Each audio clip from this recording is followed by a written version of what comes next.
ಬಗ್ಗೆ ಹೇಳಲೇಬೇಕು. ಯಾಕೆ ಹೇಳ್ತೇವೆ ಅಂತಂದ್ರೆ ಎಲ್ಲ ಋಣವನ್ನು ತೀರಿಸ್ಕೊಂಡ ನಂತರವೇ ಕಷಾಯ ಮೈ ಮೇಲೆ ಬರುತ್ತೆ. ಆದ್ರೆ ತಾಯಿ ಋಣ ಮಾತ್ರ ಯಾವತ್ತೂ ತೀರಿಸ್ಕೊಳ್ಳೋಕೆ ಸಾಧ್ಯವಾಗ್ಲಿಲ್ಲಂತೆ.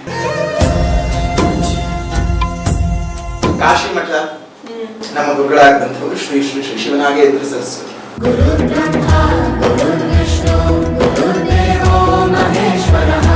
ನನಗೆ ಕಷ್ಟವಾದ್ರೂ ಪರವಾಗಿಲ್ಲ, ಅವ್ರು ನಮ್ಗಿಂತೂ ಕಷ್ಟದಲ್ಲಿದ್ದಾರೆ ಅಂತ ಹೇಳಿ ಅವ್ರ ಮಗುವನ್ನು ಸಾಕಿದಂತಹವಳು ನನ್ನ ತಾಯಿ. ಅಮ್ಮ ನೀನೇ ದೈವ ಅಂತ ಕಾದು ಮುಗಿದರು. 9-10ನೇ ವಯಸ್ಸಲ್ಲಿ ದೇವ್ರ ಮೇಲೆ ತಿಳಿದ ದೇವರೇ ಇಲ್ಲ, ದೇವರಿಲ್ಲ ಇಲ್ಲ. ರಾಮ ಕೃಷ್ಣ ಇವರೆಲ್ಲ ನಮ್ಮ ಮಧ್ಯೆ ಹುಟ್ಟಿದವ್ರ? ದೇವರು ದಿನರು ಪೂಜೆ ಪುನಸ್ಕಾರ ಇದೆಲ್ಲವೂ ಸುಳ್ಳು. ಲೆಕ್ಕಾಚಾರ ಗೊತ್ತಿಲ್ಲ ಅಂದ್ರೆ, ನೀವು ಗಣಿತ ಗೊತ್ತಿಲ್ಲ ಅಂತ ಹೇಳಿದ್ರೆ ನೀವು ಜ್ಯೋತಿಷ ಆಗಲ್ಲ. ಬಹುಶಃ ನಮ್ಮ ಇವತ್ತು ಈ ಹಂತಕ್ಕೆ ಕರ್ಕೊಂಡು ಬರೋದಕ್ಕೆ ಕಾರಣ ಅವತ್ತು ನಾನು ಕೂತ್ಕೊಂಡು ಮಾಡಿದ್ದೆ ಲೆಕ್ಕಾಚಾರ.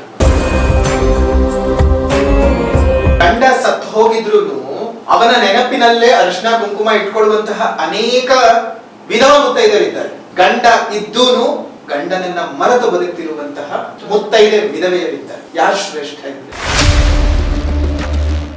ಮನುಷ್ಯ ಎಷ್ಟು ದಿನ ಇರ್ತಾನೆ ಗೊತ್ತಿಲ್ಲ. ಇರಬೇಕಾದಾಗ 4 ಜನ ಪ್ರೀತಿಸಿ, 4 ಜನಕ್ಕೆ ಸಹಾಯ ಮಾಡಿ, 4 ಜನದೊತ್ತಿಗೆ ನಗನಗ್ತಾ ಬರುತ್ತೆ.